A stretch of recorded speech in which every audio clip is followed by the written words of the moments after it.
Welcome to the Milestones, Motivation, and Money podcast, a weekly conversation filled with stories of business, financial literacy, careers, leadership, and resilience.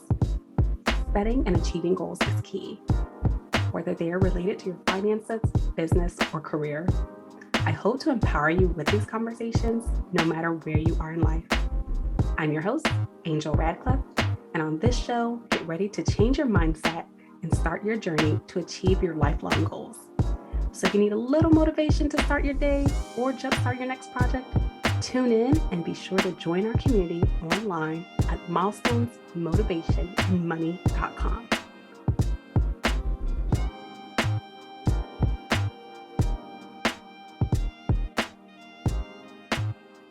Keith, welcome to the show. Thank you so much. Appreciate you having me, Angel.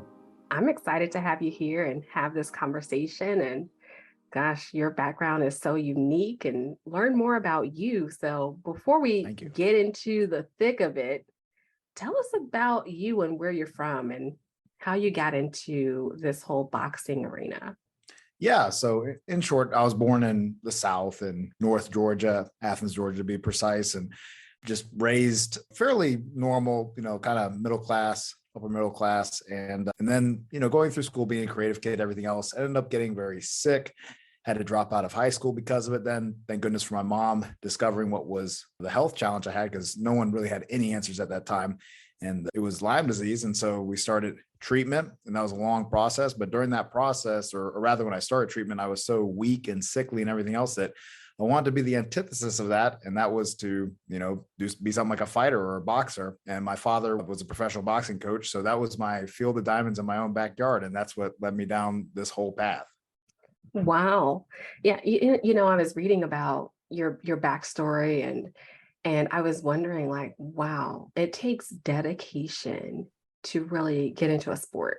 So not only boxing, but any sport. And I've tried boxing before, and I was like, you put the gloves on and I haven't boxed a real person. Sure. What do they call it with the punching bags? I've done that. And then you do it for so long and then your knuckles start hurting. And I'm like, wait a minute, am I doing this right? But it's definitely become something that's like really popular. You think about all the home workout equipment, and there's I can't even think of the name of it. There's a boxing, at-home boxing equipment. Fight camp? Yes, fight camp. Yes. Become super popular, but a lot of people find that as a very intense workout.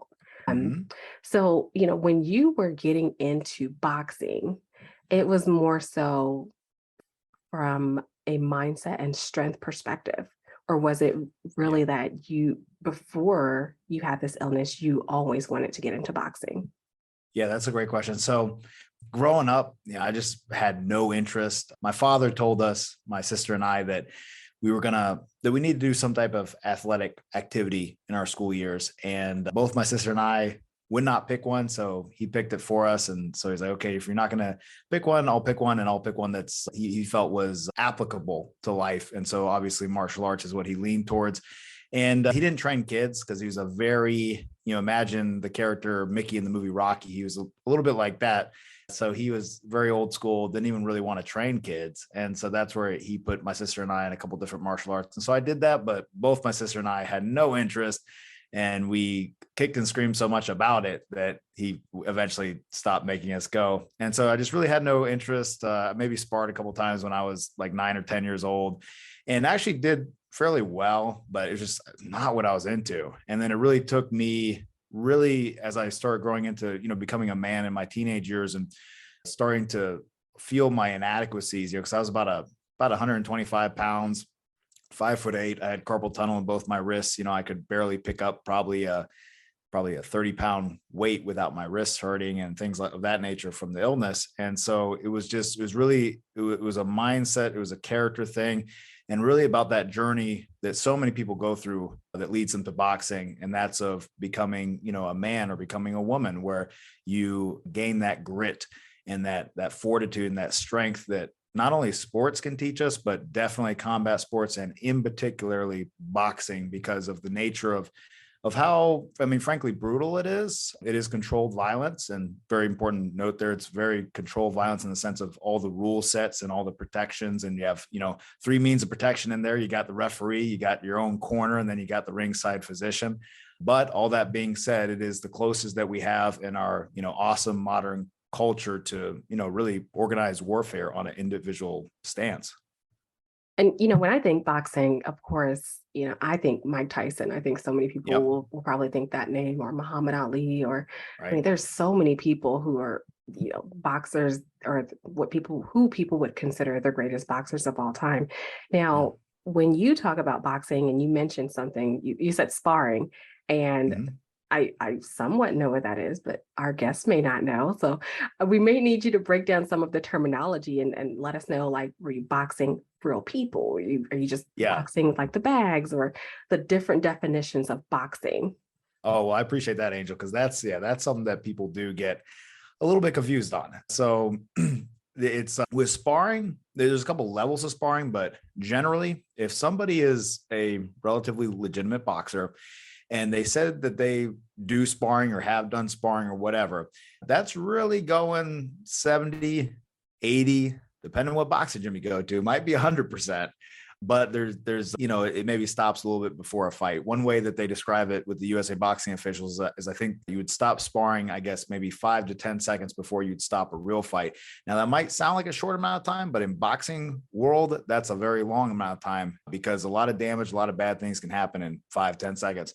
Now, obviously, like with our model that we do, we've really focused on when we spar internally at our locations with other team members, we keep it at that 70% range where you're throwing punches at someone else. Because it's like one way that I articulate it as being a professional boxing coach, teaching beginners, but teaching anyone of any level, is that, we're always conditioned to not punch people, rightfully so. And that's a good thing.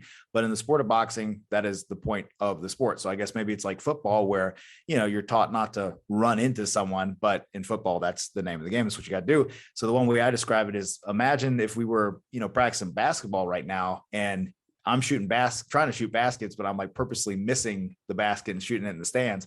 That's what people have to understand when they do start actually participating in boxing in a sports context, is that, hey, the actual point is to aim for the target areas, and the target areas of boxing is obviously the face and the body. Now, with the terminology though, so sparring is that some people who don't know a lot about boxing, they'll call doing mitt work, where you hit the focus mitts or hit the pads, they'll call that sparring. That's not sparring. But I know I've had plenty of moments where I felt a little cringe when someone was like, yeah, I was sparring with my coach. And I was thinking, like, you don't really seem like someone that wants to get hit or anything else. So really you were sparring with your coach, and your coach is like 220 pounds and you're 130 pounds, and you're maybe someone that's a little bit of advanced age. Really? You were sparring? No. Okay. It was actually, they were doing mitts, things like that. And then of course there's heavy bag work. The benefit of the heavy bag is obviously you get to feel the power, get some resistance on your punches when you hit stuff. But one of the most amazing, or actually rather the most beneficial exercises you can do for not only overall conditioning as a boxer, but also technical prowess and progression, is shadowboxing. So many great fighters have always said that the two things in order to become a great boxer is sparring and shadowboxing. And shadowboxing is literally where you're throwing punches in the air. I remember Sugar Ray Robinson, who is the greatest fighter in the history of boxing, at least in my opinion. His mom said that she was all confused when Robinson would come home throwing punches at the air, and she thought her boy was going crazy or something, but he's really just practicing that art, because you need to be able to, a good boxer can miss punches and stay on balance, because just like with boxing and just like with life, you're not going to land every punch you throw. So you have to be able to recover and be on balance when you miss. Oh, wow. And you talked about shadow boxing, and I have a very funny story. I'm not going to talk about it here, but you can just think about someone who's just getting ready to fight someone, and they're just like punching the air. Yeah. That's my definition and my view of shadow boxing. When I think about that, I have a very funny Gotcha. story. But I talked about when I first think about boxing, these big names in boxing and who people automatically think of. But I definitely want to ask you, who was your biggest inspiration in Oh, boxing? yeah. Well, that's a great question, Angel. So, it shifted as I developed as a boxer, and it often does with people that do compete in boxing. They start off with, the common favorites that people know about, like Mike Tyson and whatnot, but then they typically drift to find someone that they more relate to, either on a stylistic level or on really like a will level or a spiritual level or their essence as a fighter. So I would say probably for myself, it was really, I mean, there's a couple, but there's really two that really connected with me closely. One very closely, and that was Joe Frazier, because I was shorter. My father, it was also a shorter boxer, so he loved that style. And that type of grit and nonstop pressure, moving forward and grinding, it really is who I am in the entrepreneurial world. It really is just who I am in my life. And so I connected to that, and also who I was with boxing, of just that constant forward pressure, trying to grind someone out, throwing big shots, maybe getting hit with some shots, but just maybe not getting hit clean enough to get taken out. That's really who I relate with the most as far as their essence. And then the other individual is actually a gentleman, formerly Dwight Braxton, changed his name to Dwight Muhammad Quayi, light heavyweight champion. He was actually the shortest light heavyweight champion in the history of boxing. So 175 pounds. He was about 5'5", maybe 5'6" on a good day. And the amazing story about him is that he did not box any amateur fights. And normally individuals have anywhere from 20 to 30 to hundreds of amateur fights before they go professional. He had no amateur fights. He actually spent 5 years in Rahway State Penitentiary, and he boxed in prison. And those were great programs that they eliminated, unfortunately. And he went pro right away. Coming out of that, actually trained out of Joe Frazier's gym in Philly. And then he, within, I think, 15 to 16 fights, won the world title at light heavyweight. And that was back in the 80s. Oh, wow.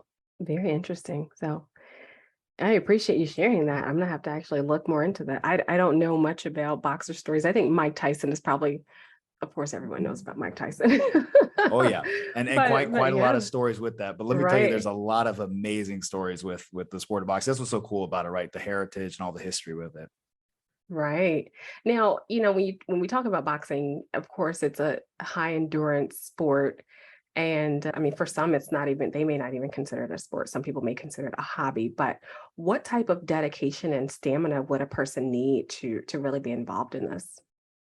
To get to like a higher level with it, or, compete, let's say, or what? I'd say What do you even mean? just to get started, like I would think that you need to be in some sort of physical shape. Well, so that's an interesting point. So this is kind of the opposite to, some of the things I'm saying. And that's that boxing is actually, if you look at maybe martial arts or combat sports, let's just talk about and utilizing it as purely a means or a method to stay active and get in shape. It's actually, boxing is probably the most friendly to a variety of body types and groups of people. Why do I say this? Because if you take maybe some other modalities in the combat sport or martial arts world, all of those involve kicking, right? So it's either, if it's stand up, it's going to have some form of kicking. And obviously ground is a whole nother sport and a whole nother game. But if you're doing kicking, it can be hard on the lower back. Also, there's a lot of instability challenges which can come up. I mean, which obviously can be beneficial for some people, but if you have any concerns with balance and things of that nature, whenever you kick, you go up on one leg, and obviously there's some inherent dangers with that. So believe it or not, this is something that's become pretty popular over the years, but not everyone has heard of this yet. But boxing for people with Parkinson's, not where they actually spar and hit each other, but where they hit bags and things like that, do mitt work and everything else, because it allows them to learn a new skill, which as we get older, it's so important to keep our brain active by learning new things. It's a real sad path that some of us come across, where we go into old age, and it's the expert dilemma, where you're so well refined with your neural pathways at one certain endeavor, it takes really very little brain activity. And that is what can lead to early onset of brain deterioration. But if we're learning new things all the time, we're always having to force the brain to create new connections. So that's one of the benefits, but also with the intense form of exercise and conditioning that's involved with boxing, just from merely doing the motions, hitting a bag and things of that nature, it helps their body actually uptake dopamine that's still left. And Parkinson's is unfortunately an illness where you have a lack of dopamine in your brain, and that's what causes all the symptoms. And then obviously, you also gain coordination, things like that. So it's actually something that is far more available or accessible when done in the right ways to a wider array of people than really any other martial art. And of course, obviously, jiu-jitsu is a great sport, but that's on the ground, and that's a whole nother arena of stuff that people might not be comfortable with. Wow. And you brought up injuries and such. And I know some people do consider boxing to be somewhat of a dangerous sport, and there are, Sure.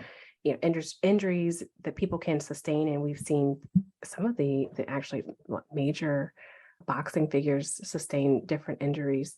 But Yeah. what are you saying? And you can correct me if I'm wrong. Yeah. And we can even cut this out. But are Now you you're saying good. that there's a different style of boxing to follow to avoid certain injuries, or? Well, so it's important to distinguish two forms of injuries. All right. So this is excellent, such a great question. And this is really, stuff that most people don't know about. So I'm really happy to speak on this. So think about it this way. You have the physical body, right? And then you have the brain, right? So just imagine, obviously they're integral, they're units that connect together and are not, you can't separate them, but let's just separate for the case of this example or explanation. So when you think about the body minus the brain part, boxing is actually pretty darn safe, fairly extremely safe, in contrast to a variety of sports. If you look at, for instance, horseback racing, it's far more dangerous. If you look at football, just take outside the brain part, but every other part of your body, your legs, arms, everything, far more dangerous and far more injuries. Actually, probably basketball. Honestly, I would say that athletes I've worked with who have played basketball probably receive more injuries in basketball than they do in boxing. There's a couple of reasons for this, is because with boxing, the only point of contact are the hands. The hands are not really made to punch. Evolutionarily, they're really made to grab things. That's their biggest use.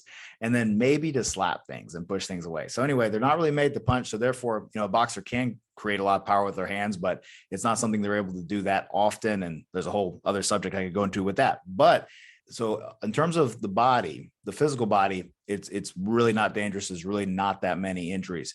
Now, where there obviously is a very obvious challenge of injury is with brain, with CTE, chronic traumatic encephalopathy, and obviously post-concussive syndrome and brain bleeds as well. Now, of course, these are things that occur in football as well, any other type of contact sport, but obviously boxing, the goal is to hit someone in the head half the time or more than half the time. So that's obviously a big problem. Now, what happens actually, Angel, with boxing, and something that's been changing over the past couple decades, it has definitely changed dramatically in the MMA and MMA world, which is mixed martial arts. And so just think of UFC, it's changed a lot in that world and is starting to change very slowly in boxing, but honestly not fast enough. It's something that we're really convicted about as a company and as a brand. But a lot of times the brain trauma and the damage there that's done is done not from one big blow, not even from sometimes one big fight necessarily. It's the constant sparring that these individuals do, these high-level boxers and mid-level boxers do, and they don't allow their brain enough time to recover, because the brain can heal itself from small trauma. But when you compound it upon itself over and over again, day after day, some of these people, Angel, I've seen it personally on many levels, unfortunately, where they're sparring multiple times a week, meaning they're getting hit with punches. So imagine getting your head hit, smashed in by somebody twice a week. All right. And every week for years, and then also going out there and fighting. So it's completely, it's very bad for the human body, the human brain. Now it can be done in a better way. Can it be done in a completely safe way? No, unfortunately, nothing in life can, but it can be done in a better way, which means that you limit sparring to once a week to allow the athlete to recover between sparring sessions. You will also limit the amount of hard sparring they do, because once you get used to the different aspects of boxing over the course of, let's say, 6 months to a year, it's not really necessary for you to even spar every single week hard with somebody else. It's important for you to take pieces of your art form and work on those things, maybe with a partner and in a sparring context, but you don't have to be delivering punches at your full power and your full speed. So there's many ways to do that. And it's a whole really extensive type of solution, but it is a great solution. So yeah, so that's where boxing is definitely safe as far as you think about your physical body, but it's definitely has a lot of challenges as far as you think about your brain. But there's so many boxing champions out there that their damage was truly received in the gym. It wasn't received in fighting Actually, if you would have taken away all their gym sparring wars that they engaged in, which like are things that I did too when I boxed, they would not have the challenges they have. And then the last factor I would say that my father would throw in, because my father was also a PhD in neuroscience and a clinical psychologist, but he said that with some of these folks, not all of them, but with some of them, unfortunately, they're thrill seeker types, right? So you have to look at what damage occurred to their brain, not only before boxing, but sometimes after boxing through things, unfortunately, like so many athletes get into after they get the high and the rush of competing is gone from their life. They don't pour it into business or doing other things productive. Sometimes, they do it with the bottle. They do it with some type of drug. Ah, thank you so much for that context. I think that's super important to hone in on. I want to get into the point in your life when you stopped boxing and Yeah. this transition to moving you towards actually owning your own gym, as I Yeah. don't call it a gym. I don't know if you'd call it a gym, but Yeah. your own Yeah. boxing facility. But, if you'd like to share how that transition occurred, and, I definitely love to get into some more questions on entrepreneurship and Yeah. where life has taken you from there. Yeah, no, absolutely. So it was back in 2010, it was actually July 4th that I was doing some work to strengthen my neck, because it's important to have a strong neck. And I was doing it in a fashion that was not the smartest way to do it. And I ended up getting initiating a neck injury that ended up interfering with my spinal cord. And so then it made it very dangerous for me to get hit anymore. And I did try to rehab it, everything else, but it just was not fixing. So anyway, I had to stop boxing. And at this point, Angel, I'm a high school dropout, basically have a GED, but very little formal schooling at all. And, I am like 20, 22, 23, about 23 years of age. And I don't have much going on. And my father told me, well, you spent so much time investing in boxing, studying it, literally, to the point of just, I didn't have a girlfriend. I didn't have a social life. I didn't have anything but boxing. And he said, well, you need to utilize it to coach. And so he pushed me into coaching pretty quickly within about, I would say less than 6 months, maybe about 4 months after getting that injury. And I begrudgingly started coaching people because I was, I had it in my mind that I was going to be a world champion as a boxer, even though I was far from that. And so I started coaching individuals and started to discover a real love for that and a lot of success really quickly. And one thing that I loved about it, because I was always so plagued with injuries when I was boxing because of having Lyme disease and because of having joints that were just very, very weak and prone to injury, and also going through antibiotic treatment, that it was really enjoyable to work with other people and see their progress. And that's where I really got the experience of that fulfillment you have when you help other people achieve what they want to achieve. And I know you've experienced that a lot as well. And it's such a deeper feeling and a different feeling than you feel from only making your own success. And so that's when you're a fighter, when you're a boxer, when you're an athlete, and when it's all about you, that's cool. That's fun. But there's a much deeper feeling that you experience from helping others. And so I got addicted to that and real passion for that. And obviously everything I do, I put 100% into it. And so then what happened is I met who would be my future wife and business partner, Alyssa Braverman at the time. Now she's Alyssa Keppner. And she actually fought at that time 20 fights in a variety of martial arts, kickboxing, Muay Thai, MMA, a few others, karate. And the funny story is, Angel, is that my father actually wrapped her hands for her first fight ever back in about 2007 or 6. And I didn't meet her until about late 2011. And so it was a little bit serendipitous, but her and I met actually online. And basically when I met her, she had managed a gym successfully for about maybe 7 or 8 years at that time. And I got to see what my future could hold, because the way I was raised with boxing and everything else, I didn't realize it could be a business that you could actually support a family off of and live off of. What I had seen is what you see most of the time with legitimate boxing coaches, which is they have a day job, or maybe they're retired, or maybe a municipality funds the operation, like a police athletic league or something of that nature. And that's how the boxing gym exists. So I didn't realize that you could actually, make a model work. And so she exposed me to what that might look like. And then her and I together grew the concept and expanded that to what we have now. And again, during that journey is this whole thing of really experiencing going from it being all about me as a fighter to then me focusing on other fighters, helping them succeed, but then going on to focus on other individuals that don't want to fight, that have other goals with training, and then focusing on growing our staff out, because it was our baby. So we didn't want to let our baby, trip and fall. So we were very protective of our business, and it was only just her and I. And for quite a few years there, Angels, if you would have ever asked us if we would step out of it, we'd be like, heck no way we would let our baby be alone. But, we learned to share that with other people, and then experience the joy and the gift of seeing other team members grow. And then of course, now expanding it to, a business opportunity where we, see other business owners use it as a vehicle to actualize their own dreams. Wow.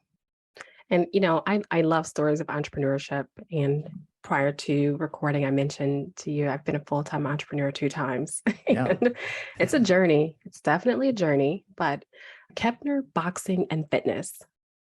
Mm-hmm. Now, where was the first location? Yeah, it's the first location right here in Athens, Georgia. Okay. And we started off in a little tiny, like 800 square foot spot where you could really only fit a ring in. And, at that time, it was not, started off with probably 25 clients. And then within about a year or so, we grew it to about 75. And then after about a year of that, we had to move because we got so full, and we literally had to move the model 2 times from the original location because we just kept on growing it. And what exactly are the offerings? So I've taken a look at the website, and I'm like, Yeah. Amazing. But definitely for the listeners, we want to know, what all do you offer at your gym? Yeah. So where we're unique is that, so in the marketplace, you kind of have like 2 main types of boxing facilities or gyms. It's funny, Angel, because like definitely boxing gym is the word for it, but we use the word boxing facility just because one of my mentors early on in marketing said, don't use the word boxing gym because people have a knee-jerk response. They think of that, think of the movie Rocky in their head. So, but it is what it is. So you have the fitness boxing boutique, which is, people might know some of these different concepts where it's a great workout. It's a nice, clean environment, great staff, they treat you well, but it's really honestly boxing, or rather working out wearing boxing gloves. There's really not a lot of technique being taught. There's really not any type of progressive training occurring, regardless if someone wants to even get hit or not, but just actually, learning to refine their punches and the movements and the concepts and the beautiful art and even the history of the sport. Then you have, on the other extreme, you have the pure competition focused boxing gym, which typically is a hole in the wall type gym. Typically there's no air conditioning, and it's not a very professional operation. And it gets pretty cliquey, don't get me wrong. I got a lot of people, a lot of coaches I work with and respect, and a lot of fighters and whatnot that, that's the norm in the competitive boxing world. But it's really hard for somebody who doesn't have any boxing experience to just even get up the courage to walk through those doors. And then, sometimes the way, like I alluded to earlier, sometimes the way that they train can be sometimes in a damaging way. They spar too often, they spar hard too often, always sparring more. So anyway, you have those 2 extremes, and we fit right in the middle. So we have the cleanliness and the professionalism and the accessibility to beginners that fitness boxing style studio has. But then we actually have the authenticity, the actual teaching, and really the lineage of coaching that we teach, that was passed down from my father, to me, and was passed down to him from Chuck Bodak, who worked with over 50 world champions. And he was also the Olympic coach for Muhammad Ali. Wow. And, it sounds like very intricate details and strategy. And Yeah. I know you mentioned earlier on that your now wife had a background in managing this type of environment. So I'm going to go out on a limb here and say that I assume that she really brought that business foundational knowledge. 100%. Oh, big time. So, initially, so it's funny, her and I dated for about a month. And from me first meeting her, I knew that she was the one, and I was in love with her, and she was coming off of a long-term relationship where she was broken up with. So she was not ready to get back into one. So anyway, I scared her off a little bit. And so her and I maintained a friendship for a period of time. And at this time I said, okay, I'm going to go on my own and start my own this business and, Keppner boxing. She's like, well, Keith, you don't have much experience with anything business wise or anything management wise or anything like that. So, what are you thinking? Like, yeah, you're a good boxing coach, but that's it. You can't run a business like that. And, it's like one of those things with people in their entrepreneurial journey. If you really knew everything that you're going to have to overcome and everything you're going to be challenged by, you might not have started the journey. So sometimes that ignorance can be beneficial as long as it doesn't kill you. So very quickly though, within the first 6 months or so, I wasn't keeping track of memberships. I wasn't doing any real marketing or anything else. And so that's where I started asking for her help pretty quickly. And so she helped build out the systems to the point where it started to grow as a business. And then it was a cool effect that she will attest to as well, is that her and I have both had this real mutual pushing relationship where, she pushed me to get my act together as a business owner to get up to the level where she was. Then she got that momentum going in me. And then I just kept on climbing up. And then I kind of went past her for a little bit. And then she was like, well, geez. And so then she had to come up, push me a little bit, go up there and ended up pushing me again. And so it's just been this really nice back and forth experience of her and I both challenging each other, growing each other. And we really benefit from our partnership. Because if I would have partnered with somebody who had the strengths that I have, which are, coaching, I'm pretty good at connecting with people, things like that. And I found a real inclination to sales. If I would have partnered up with somebody else like that, the business would have not lasted very long. And herself, she's very much about systems and procedures, very detail oriented. And if she would have partnered up with someone just like herself, like she said, she never really would have grown the business beyond a certain point. So it's been this really beautiful combination of complementary skills, which does lead to a lot of friction, but it's a good type of friction, right? When you get friction going, you get fire going and you light everything up, versus if we're just both, totally smooth and there's really nothing to ignite between us. Right. And sometimes you need those different perspectives in business, because That's right. if you have someone who's constantly thinking the same way you're thinking, it's always going to go in the same direction. You're never going to have any new ideas. So that's good. That's good that worked out for you. And that's always a question I like to ask. It's more of like, how did you learn about entrepreneurship? But as I was listening, I was like, it sounds like it came from your wife. Yeah. Well, so let me tell you though, so on that journey, then it became so, we maxed out her current knowledge and ability at that time of what she learned from her hands-on experience. And then it became seeking information. Right. And so that's where with myself, I always love learning new things. And so that's where I started. And we've been, it's been serendipitous how I ended up connecting a marketing guy out of San Francisco just by chance. And he started mentoring me in marketing. So that's something that I've become pretty proficient at. And actually, that's really led to a lot of our growth as a business. And then going into sales from that and everything else, because one thing that really turned me on about the journey of being a business owner and entrepreneur, like I know you experienced too, is that it all boils down to you at the end of the day. And really you really have to check yourself. You really have to make sure that you're not making excuses. And a good litmus test that I learned that really just transformed my perspective on that was, okay, has anyone else succeeded in, let's say a fitness gym endeavor or anything like that, any type of business or whatever I'm trying to do? Has anyone succeeded at it and started at a worse place than I am, or has done it with less resources than I have? And if you look hard enough, inevitably you find that, yes, there are. And that's a good, it's a good punch in the face to realize, okay, well, that's the truth. That's the reality, not the excuse that I'm making up for maybe to protect my ego. And that's one thing amazing too, that's been wonderful about the journey of being a business owner and having staff as well, is that I remember one of our first full-time individuals, he finally, after a few weeks of being disturbed by something, told me like, hey, I think you're messing this up, Keith. And I remember I was so grateful for him doing that. And I told him, I said, hey, look, sincerely, man, I want the feedback. Like I need the feedback, because I told him the last thing I want is 10 years from now, which we're not 10 years from that instance yet, but we're probably about 6 or 7 years from that instance. I said, last thing I want is for the business to fail, for things to not work out, maybe for me not be able to keep staff, not grow the business, what have you. Everyone leaves. And all I'm left with is my own ego and my excuses of, oh, well, yeah, I couldn't find the right staff, or, it wasn't the right time. It wasn't the right economy. Where the truth was, I was just messing up and I wasn't listening to any feedback from anybody. Well, that's great insight, especially, having your own self-reflection and being able to be transparent with yourself and acknowledge your own faults, because many times as entrepreneurs, we don't. We're very stubborn. That's right. So for you to do That's that, right. that's awesome. And, I want to get into more of like the financial part, because Yeah. I do see that you have the opportunities for people to start their own franchise, and Mhm. really wanting to know, how did you get to that point, or who really stepped in and said this would be a great idea, and discuss those financial benefits for you?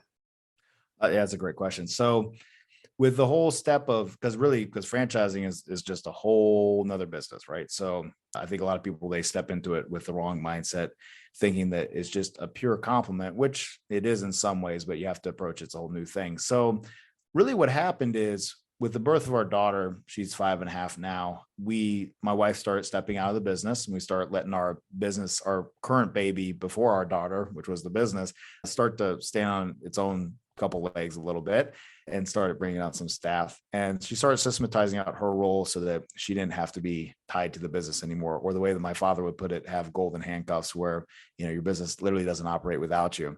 So we started doing that. And then I slowly started stepping out of the business. And then we literally got to this point in about maybe kind of 2019, where we were staffed out enough. Our systems were relatively refined. They're honestly, they weren't anywhere near as good as they were just a year later from that, but they were going pretty good. And we had a lot of free time. And so things are going well. The business is still growing. We're still bringing in revenue, everything else. All trends look good.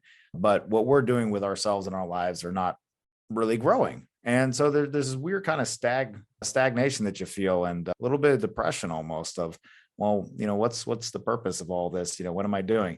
And that's where I'm really motivated from growth. And so is my wife. And so we started looking there about kind of late 2019. Okay, well, really about August, like, what is it that we can do? And I had made those classic entrepreneurial mistakes before, where I like put on a boxing promotion and it did well. And I was like, oh, well, I'm going to be a boxing promoter now. And then I started to detract from my core business that had worked, which was, Keppner Boxing and Fitness Facility.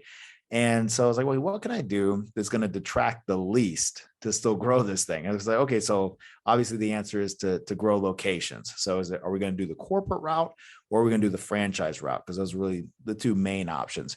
And then with the corporate route, the benefits of that is that you have absolute 100% control over every staff and team member, just every single aspect and every minute detail of the business. But the challenge of that is there is a massive liability. You are 100% liable for every single location, everything in each one of those locations, legally and financially. And then as well, the amount of capital that can be required to grow that at a reasonable rate would be pretty substantial. So I was like, okay, well, there's that route. Maybe we'll do that. Maybe we won't. And then we looked at the opposite route, or the other route, which is the franchise route, which you do give up some control. But if you structure your systems well enough, you still maintain a certain amount of it. And then there's not the capital constraints in theory. So of course, everything in theory sounds better than, it sounds better than it does in actual reality, but definitely going with a franchise concept, it still is capital intensive, but not as intensive, and definitely not as high liability financially and legally as doing a corporate route. And it kind of combined or added to really my interests and passion. So very passionate about boxing, very passionate about coaching. I started over those like 2018, 19. And so started coaching other business owners in similar niches, martial arts and fitness and other areas, on their business to help them do some of the things that we were doing, because they saw our success and they wanted to learn what we were doing. And so I have that passion as a coach, and we figured it'd just be a perfect blend and way to put it all together. So we started pursuing that, finally made the decision really in January 2020, found an excellent development group that assisted us in refining the legal aspects of it, as well as the manuals and things of that nature. Then the pandemic hit. We maintained course through that, used it as an opportunity to remove some of the extra things that we didn't need as a business and as a business offering in our service, and refine the model, got it in line with the franchise, and then started offering franchise opportunities in August of 2020. Wow. Very, I think when you get to that part of offering franchise opportunities, very intricate details, and you must be at a very good point in your business. But for someone who's listening who may even be interested in an opportunity to be a franchisee, what would be some of those requirements for them?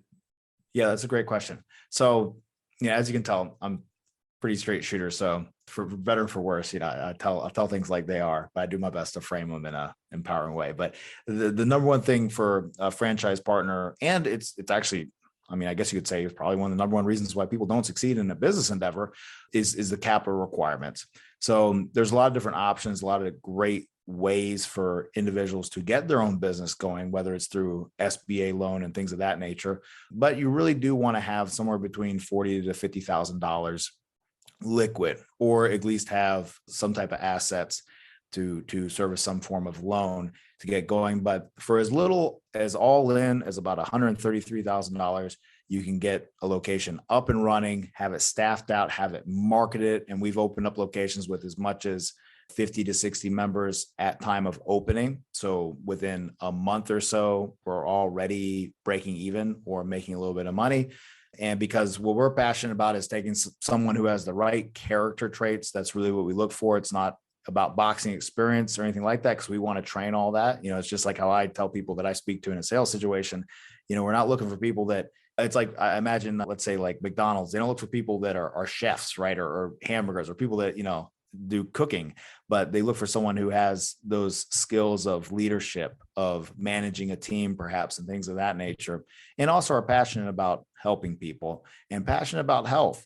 And so those are the type of people we look for that meet those financial requirements. And then with the franchise world, it's a very highly regulated industry, fortunately. So there are certain limitations on certain states, but that's kind of the short of it.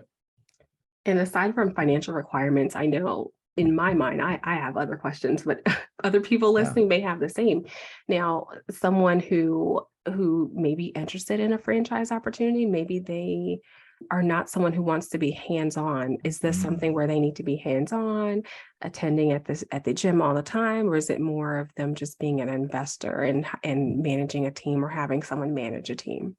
That's a great question. Yeah. So what we have done with the course of, I would not be offering franchises and being involved with that part of the business if the location I have, and now we actually own 2 locations, we're not able to largely run by themselves. So if you look at my time allotment per location, you're looking at probably 5 hours a week, or maybe sometimes a little bit less, occasionally a little bit more. That's the nature of being a business owner.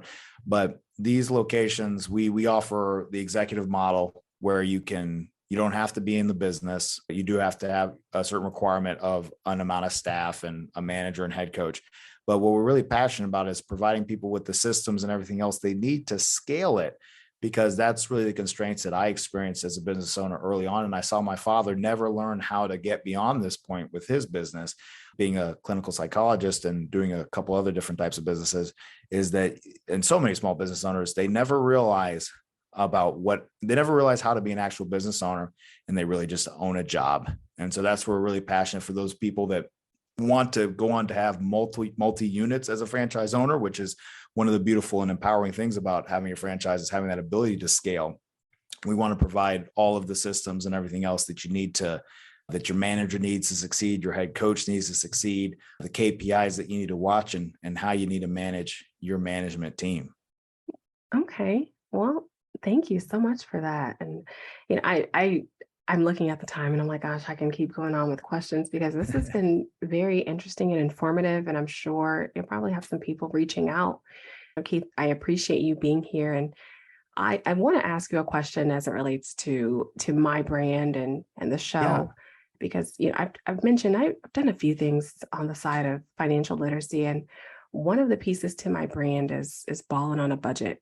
I know you've probably heard that phrase. It's been around for 20 plus years. And it's also the name of a financial workbook that I offer in my workshops. Nice. So I want to ask you, when you hear that phrase, balling on a budget, what does that mean to you?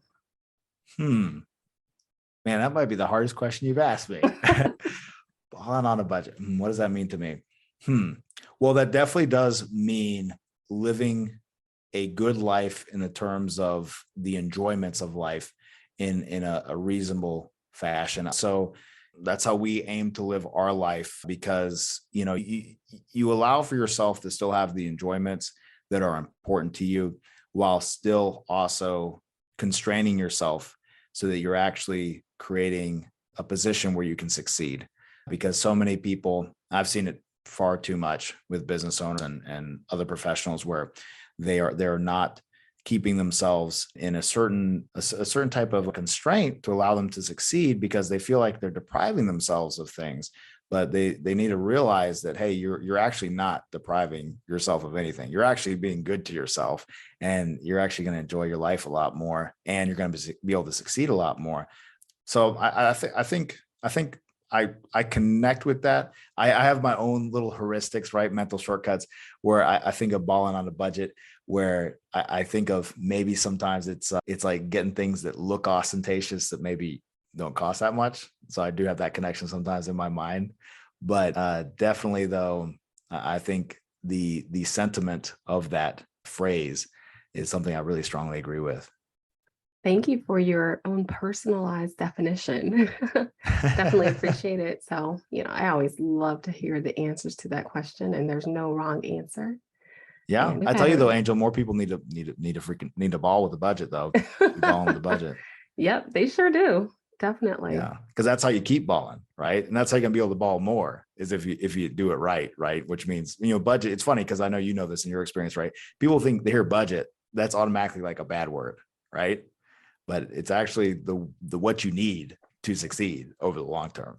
Right. And that's in your personal life and your business. That's right. So That's right. definitely. Well, Keith, it's been a great conversation, and I definitely want to give you a chance to say any last words to listeners today. Yeah. Well, really, yeah. My last thoughts that I'd like to share is just simply that if I can be of any benefit, being on this awesome show, or anyone heard anything I say, and if I've said anything that makes you feel like, oh, like, this guy's pretty cool, or this guy's done something, and you think for one moment that you can't do the same, I want you to know that you're very wrong.